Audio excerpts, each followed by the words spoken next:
حضرت ابو فاطمہ رضی اللہ عنہ فرماتے ہیں کہ مجھ سے نبی کریم صلی اللہ علیہ وسلم نے ارشاد فرمایا، ابو فاطمہ، اگر تم مجھ سے آخرت میں ملنا چاہتے ہو تو سجدے زیادہ کیا کرو، یعنی نمازیں کثرت سے پڑھا کرو۔ حضرت ابو ہریرہ رضی اللہ عنہ فرماتے ہیں کہ میں نے رسول اللہ صلی اللہ علیہ وسلم کو ارشاد فرماتے ہوئے سنا، قیامت کے دن آدمی کے اعمال میں سب سے پہلے نماز کا حساب کیا جائے گا۔ اگر نماز اچھی ہوئی تو وہ شخص کامیاب اور بامراد ہوگا، اور اگر نماز خراب ہوئی تو وہ ناکام و نامراد ہوگا۔ اگر فرض نماز میں کچھ کمی ہوئی تو اللہ تعالیٰ ارشاد فرمائیں گے، دیکھو کیا میرے بندے کے پاس کچھ نفلیں بھی ہیں جن سے فرضوں کی کمی پوری کر دی جائیں۔ اگر نفلیں ہوں گی تو اللہ تعالیٰ ان سے فرضوں کی کمی پوری فرما دیں گے۔ اس کے بعد پھر اسی طرح باقی اعمال، روزہ، زکوٰۃ وغیرہ کا حساب ہوگا، یعنی فرض روزوں کی کمی نفل روزوں سے پوری کی جائے گی، اور فرض زکوٰۃ کی کمی نفلی صدقات سے پوری کی جائے گی۔ حضرت ابو امامہ رضی اللہ عنہ سے روایت ہے کہ نبی کریم صلی اللہ علیہ وسلم نے ارشاد فرمایا، میرے دوستوں میں میرے نزدیک زیادہ قابل رشک وہ مومن ہے جو ہلکا پھلکا ہو، یعنی دنیا کے ساز و سامان اور اہل و عیال کا زیادہ بوجھ نہ ہو، نماز سے اس کو بڑا حصہ ملا ہو، یعنی نوافل کثرت سے پڑھتا ہو، اپنے رب کی عبادت اچھی طرح کرتا ہو، اللہ تعالیٰ کی اطاعت جس طرح ظاہر میں کرتا ہو اسی طرح تنہائی میں بھی کرتا ہو، لوگوں میں گمنام ہو، اس کی طرف انگلیوں سے اشارہ نہ کیے جاتے ہوں، یعنی لوگوں میں مشہور نہ ہو، روزی صرف گزارے کے قابل ہو جس پر صبر کر کے عمل گزار دیں۔ پھر رسول اللہ صلی اللہ علیہ وسلم نے اپنے ہاتھ سے چٹکی بجائی، جیسے کسی چیز کے جلد ہو جانے پر چٹکی بجاتے ہیں، اور ارشاد فرمایا، اسے موت جلدی آ جائیں، نہ اس پر رونے والیاں زیادہ ہوں اور نہ میراث زیادہ ہوں۔ حضرت عبداللہ بن سلمان رحمۃ اللہ علیہ سے روایت ہے کہ ایک صحابی رضی اللہ عنہ نے مجھے بتایا کہ ہم لوگ جب خیبر فتح کر چکے تو لوگوں نے اپنا مال غنیمت نکالا، جس میں مختلف سامان اور قیدی تھے، اور خرید و فروخت شروع ہو گئی کہ ہر شخص اپنی ضروریات خریدنے لگا اور دوسری زائد چیزیں فروخت کرنے لگا۔ اتنے میں ایک صحابی رضی اللہ عنہ حاضر خدمت ہوئے اور عرض کیا، یا رسول اللہ صلی اللہ علیہ وسلم، مجھے آج کی اس تجارت میں اس قدر نفع ہوا کہ یہاں تمام لوگوں میں سے کسی کو بھی اتنا نفع نہیں ہوا۔ رسول اللہ صلی اللہ علیہ وسلم نے تعجب سے پوچھا کہ کتنا کمایا؟ انہوں نے عرض کیا کہ میں سامان خریدتا رہا اور بیچتا رہا، جس میں 300 اوقیہ چاندی نفع میں بچی۔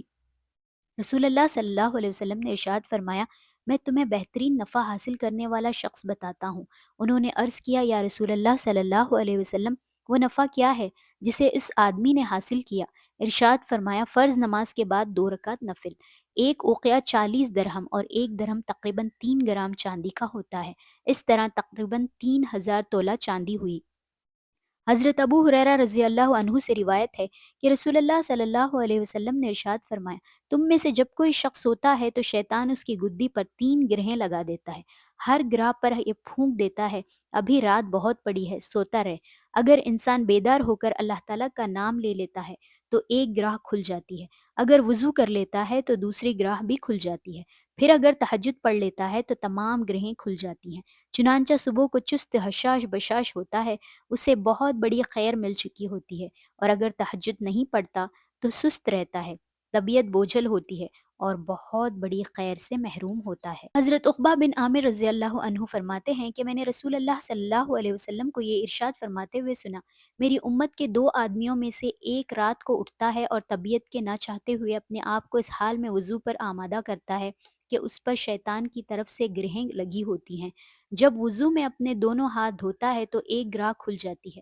جب چہرہ دھوتا ہے تو دوسری گرہ کھل جاتی ہے، جب سر کا مسح کرتا ہے تو ایک اور گرہ کھل جاتی ہے، جب پاؤں دھوتا ہے تو ایک اور گرہ کھل جاتی ہے۔ پھر اللہ تعالیٰ فرشتوں سے فرماتے ہیں جو انسانوں کی نگاہوں سے اوجھل ہیں، میرے اس بندے کو دیکھو کہ وہ کس طرح مشقت اٹھا رہا ہے، میرا یہ بندہ مجھ سے جو مانگے گا وہ اسے ملے گا۔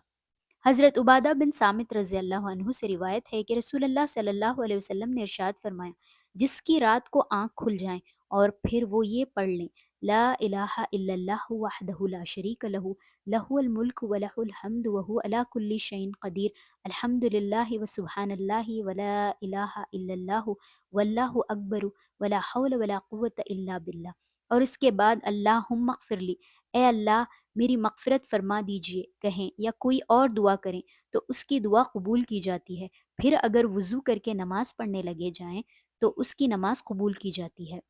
حضرت ابو ہریرہ رضی اللہ عنہ سے روایت ہے کہ رسول اللہ صلی اللہ علیہ وسلم نے ارشاد فرمایا، رمضان المبارک کے بعد سب سے افضل روزے ماہ محرم کے ہیں، اور فرض نمازوں کے بعد سب سے افضل نماز رات کی نماز تہجد ہے۔ حضرت ایاز بن معاویہ مزنی رحمۃ اللہ علیہ سے روایت ہے کہ رسول اللہ صلی اللہ علیہ وسلم نے ارشاد فرمایا، تہجد ضرور پڑھا کرو، اگرچہ اتنی تھوڑی دیر ہی کے لیے ہو جتنی دیر میں بکری کا دودھ دوہا جاتا ہے، اور جو نماز بھی عشاء کے بعد پڑھی جائیں وہ تہجد میں شامل ہے۔ سو کر اٹھنے کے بعد جو نفل نماز پڑھی جائے اسے تہجد کہتے ہیں۔ بعض علماء کے نزدیک عشاء کے بعد سونے سے پہلے جو نفل پڑھ لیے جائیں وہ بھی تہجد ہے۔ حضرت عبداللہ رضی اللہ عنہ سے روایت ہے کہ رسول اللہ صلی اللہ علیہ وسلم نے ارشاد فرمایا، رات کی نفل نماز دن کی نفل نماز سے ایسی ہی افضل ہے جیسا کہ چھپ کر دیا ہوا صدقہ علانیہ صدقہ سے افضل ہے۔ حضرت ابو امامہ باہلی رضی اللہ عنہ سے روایت ہے کہ رسول اللہ صلی اللہ علیہ وسلم نے ارشاد فرمایا، تہجد ضرور پڑھا کرو، وہ تم سے پہلے کے نیک لوگوں کا طریقہ رہا ہے، اس سے تمہیں اپنے رب کا قرب حاصل ہوگا، گناہ معاف ہوں گے اور گناہوں سے بچے رہو گے۔ حضرت ابو مالک اشعری رضی اللہ عنہ سے روایت ہے کہ نبی کریم صلی اللہ علیہ وسلم نے ارشاد فرمایا، جنت میں ایسے بالا خانے ہیں جن میں اندر کی چیزیں باہر سے اور باہر کی چیزیں اندر سے نظر آتی ہیں۔ یہ بالا خانے اللہ تعالیٰ نے ان لوگوں کے لیے تیار فرمائے ہیں جو لوگوں کو کھانا کھلاتے ہیں، خوب سلام پھیلاتے ہیں اور رات کو اس وقت نماز پڑھتے ہیں جو لوگ سو رہے ہوتے ہیں۔ حضرت سہل بن سعد رضی اللہ عنہما فرماتے ہیں کہ حضرت جبرائیل علیہ السلام نبی کریم صلی اللہ علیہ وسلم کی خدمت میں حاضر ہوئے اور عرض کیا، محمد صلی اللہ علیہ وسلم، آپ جتنا بھی زندہ رہیں ایک دن موت آنی ہے، آپ جو چاہیں عمل کریں اس کا بدلہ آپ کو دیا جائے گا، جس سے چاہیں محبت کریں، آخر ایک دن اس سے جدا ہونا ہے۔ جان لیجئے کہ مومن کی بزرگی تہجد پڑھنے میں ہے اور مومن کی عزت لوگوں سے بے نیاز رہنے میں ہے۔ حضرت عبداللہ بن عمرو بن عاص رضی اللہ عنہما فرماتے ہیں کہ رسول اللہ صلی اللہ علیہ وسلم نے مجھ سے ارشاد فرمایا، عبداللہ تم فلاں کی طرح مت ہو جانا کہ وہ رات کو تہجد پڑھا کرتا تھا پھر تہجد چھوڑ دی۔ مطلب یہ ہے کہ بلا کسی عذر کے اپنے دینی معمول کو چھوڑنا اچھی بات نہیں ہے۔ حضرت مطلب بن ربیعہ رضی اللہ عنہما فرماتے ہیں کہ رسول اللہ صلی اللہ علیہ وسلم نے ارشاد فرمایا، رات کی نماز دو دو رکعتیں ہیں، لہٰذا جب تم میں سے کوئی نماز پڑھے تو ہر دو رکعتوں کے آخر میں تشہد پڑھیں، پھر دعا میں اصرار کریں، مسکنت اختیار کریں، بے کسی اور کمزوری کا اظہار کریں۔ جس نے ایسا نہ کیا اس کی نماز ادھوری ہے۔ حضرت حذیفہ بن یمان رضی اللہ عنہ فرماتے ہیں کہ ایک رات میں نبی کریم صلی اللہ علیہ وسلم کے پاس سے گزرا۔ آپ صلی اللہ علیہ وسلم مدینہ منورہ میں مسجد میں نماز پڑھ رہے تھے۔ میں بھی آپ صلی اللہ علیہ وسلم کے پیچھے نماز پڑھنے کھڑا ہو گیا، اور مجھے یہ خیال تھا کہ آپ صلی اللہ علیہ وسلم کو یہ معلوم نہیں کہ میں آپ کے پیچھے نماز پڑھ رہا ہوں۔ آپ صلی اللہ علیہ وسلم نے سورہ بقرہ شروع فرمائی۔ میں نے اپنے دل میں کہا کہ 100 آیتوں پر رکوع فرمائیں گے، لیکن جب آپ صلی اللہ علیہ وسلم نے 100 آیتیں پڑھ لی اور رکوع نہ فرمایا تو میں نے سوچا کہ 200 آیتوں پر رکوع فرمائیں گے، مگر 200 آیتوں پر بھی رکوع نہ فرمایا تو مجھے خیال ہوا کہ سورت کے ختم پر رکوع فرمائیں گے۔ جب آپ صلی اللہ علیہ وسلم نے سورت ختم فرمائی تو اللہم لک الحمد اللہم لک الحمد 3 مرتبہ پڑھا، پھر سورہ آل عمران شروع فرمائی تو میں نے خیال کیا کہ اس کے ختم پر تو رکوع فرما ہی لیں گے۔ نبی کریم صلی اللہ علیہ وسلم نے یہ سورت ختم فرمائی لیکن رکوع نہیں فرمایا اور 3 مرتبہ اللہم لک الحمد پڑھا،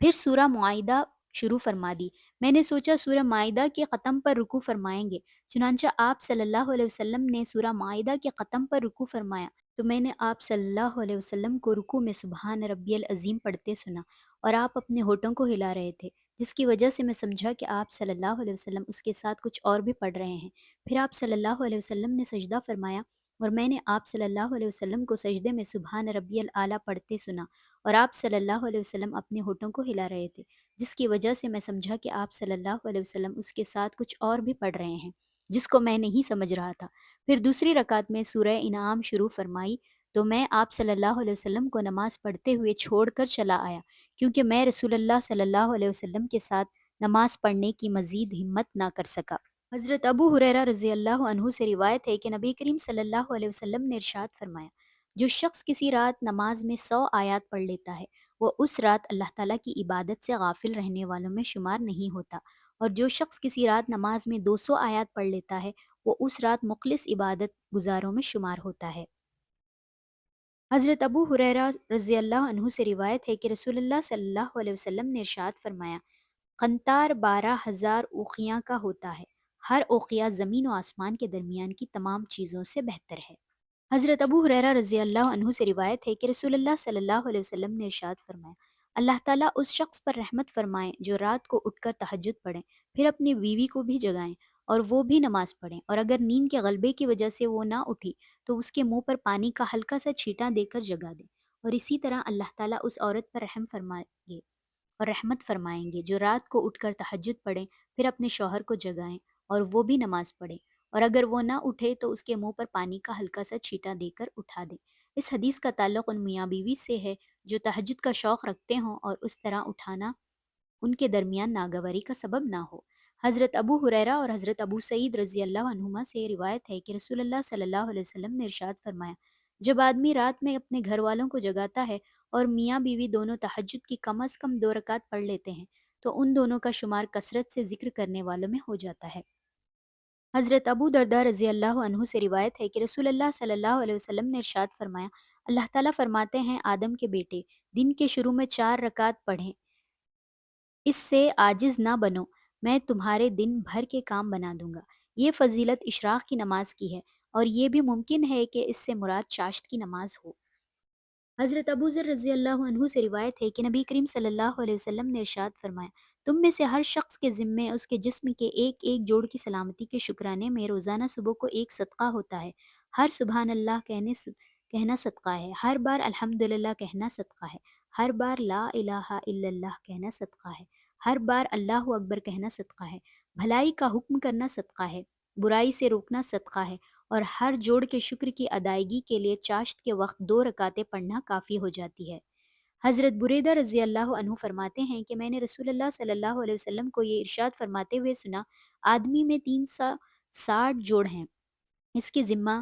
ضروری ہے کہ ہر جوڑ کی سلامتی کے شکرانے میں ایک صدقہ ادا کیا جائے۔ صحابہ رضی اللہ عنہما نے عرض کیا، یا رسول اللہ صلی اللہ علیہ وسلم، اتنے صدقہ کون ادا کر سکتا ہے؟ ارشاد فرمایا، مسجد میں اگر تھوک پڑا ہو تو اسے دفن کر دینا صدقے کا ثواب رکھتا ہے، راستے سے تکلیف دینے والی چیز کا ہٹانا بھی صدقہ ہے، اگر ان عملوں کا موقع نہ ملے تو چاشت کی 2 رکعت نماز پڑھنا ان سب صدقات کے بدلے تمہارے لیے کافی ہے۔ حضرت ابو ہریرہ رضی اللہ عنہ سے روایت ہے کہ رسول اللہ صلی اللہ علیہ وسلم نے ارشاد فرمایا، جو چاشت کی 2 رکعت پڑھنے کا اہتمام کرتا ہے اس کے گناہ معاف کر دیے جاتے ہیں، اگرچہ وہ سمندر کے جھاگ کے برابر ہوں۔ حضرت ابو ہریرہ رضی اللہ عنہ سے روایت ہے کہ رسول اللہ صلی اللہ علیہ وسلم نے ارشاد فرمایا، جو شخص مغرب کی نماز کے بعد 6 رکعتیں اس طرح پڑھتا ہے کہ ان کے درمیان کوئی فضول بات نہیں کرتا تو اسے 12 سال کی عبادت کے برابر ثواب ملتا ہے۔ مغرب کے بعد 2 رکعتیں سنت موقدہ کے علاوہ 4 رکعت نوافل اور پڑھی جائیں تو 6 ہو جائیں گی۔ بعض علماء کے نزدیک یہ 6 رکعت مغرب کی 2 رکعت سنت موقدہ کے علاوہ ہیں۔ حضرت عبداللہ بن عمر رضی اللہ عنہما فرماتے ہیں کہ رسول اللہ صلی اللہ علیہ وسلم نے حضرت جعفر بن ابی طالب رضی اللہ عنہ کو حبشہ روانہ فرمایا۔ جب وہ وہاں سے مدینہ طیبہ آئے تو آپ صلی اللہ علیہ وسلم نے ان کو گلے لگایا اور پیشانی پر بوسہ دیا، پھر ارشاد فرمایا، کیا میں تمہیں ایک ہدیہ نہ دوں؟ کیا میں تمہیں ایک خوشخبری نہ سناؤں؟ کیا میں تمہیں ایک تحفہ نہ دوں؟ انہوں نے عرض کیا، ضرور، ارشاد فرمائیے۔ پھر آپ صلی اللہ علیہ وسلم نے صلاۃ التسبیح کی تفصیل بیان فرمائی۔ حضرت ابو ہریرہ رضی اللہ عنہ سے روایت ہے کہ نبی کریم صلی اللہ علیہ وسلم نے ارشاد فرمایا، جب تم گھر میں داخل ہو تو 2 رکعت نماز پڑھ لیا کرو، یہ 2 رکعتیں تمہیں گھر میں داخل ہونے کے بعد کی برائی سے بچا لیں گی۔ اسی طرح گھر سے نکلنے سے پہلے 2 رکعت پڑھ لیا کرو، یہ 2 رکعتیں تمہیں گھر سے باہر نکلنے کے بعد کی برائی سے بچا لیں گی۔ حضرت ابی بن کعب رضی اللہ عنہ سے روایت ہے کہ رسول اللہ صلی اللہ علیہ وسلم نے مجھ سے ارشاد فرمایا، تم نماز کے شروع میں کیا پڑھتے ہو؟ حضرت ابی بن کعب رضی اللہ عنہ فرماتے ہیں کہ میں نے سورہ فاتحہ پڑھی۔ رسول اللہ صلی اللہ علیہ وسلم نے ارشاد فرمایا، قسم ہے اس ذات کی جس کے قبضے میں میری جان ہے، اللہ تعالیٰ نے نہ تورات، نہ انجیل، نہ زبور اور نہ باقی قرآن میں اس جیسی کوئی صورت اتاری ہے، اور یہی وہ سورہ فاتحہ کی 7 آیتیں ہیں جو ہر نماز کی ہر رکعت میں دہرائی جاتی ہیں۔ ناظرین، اگر آپ کو یہ ویڈیو پسند آئی ہو تو ویڈیو کو لائک ضرور کریں اور زیادہ سے زیادہ شیئر کریں، اور ہمارے چینل کو ضرور سبسکرائب کر لیں۔ بیل آئیکن کو پریس کرنا نہ بھولیں تاکہ آپ کو آنے والی نئی ویڈیوز کی نوٹیفیکیشن ملتی رہیں۔ تب تک کے لیے اجازت دیں۔ اللہ تعالی ہمیں کہنے سننے سے زیادہ اس پر عمل کرنے کی توفیق عطا فرمائے اور ہماری نمازوں کو اور عبادتوں کو قبول فرمائے۔ آمین ثم آمین یا رب العالمین۔